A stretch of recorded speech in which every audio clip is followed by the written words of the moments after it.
కొన్ని కోట్ల జన్మలు తపస్సు చేస్తే వచ్చేటటువంటి జ్ఞానం ఆ శ్లోకాలు రోజు చదువుకోవడం వల్ల వస్తుంది. నే చెప్పట్లేదు, శంకరులు చెప్పేశారు ఆఖరి శ్లోకంలో.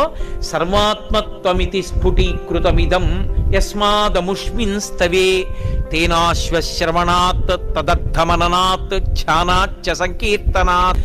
ఈ శ్లోకాల్ని, ఈ స్తోత్రాన్ని, దక్షిణామూర్తి స్తోత్రాన్ని ప్రతిరోజు ఎవరైతే చదువుకుంటున్నారో, చదవడం చేత కాని వాళ్ళు, చదువుకోవడం వచ్చిన వాళ్ళు చదివితే వింటున్నారో, విని ధ్యానం చేయగలుగుతున్నారో, ధ్యానం చెయ్యలేకపోతే కనీసం పఠిస్తున్నారో, వింటున్నారో, ఇలాంటి వాళ్ళందరికీ కూడా సర్వాత్మత్వమితి స్ఫుటీకృతమిదం, ఆత్మ అనుభవంలోకి రావడమే కాదు, దానితో పాటుగా సమస్త సిద్ధులు కూడా కలుగుతాయి.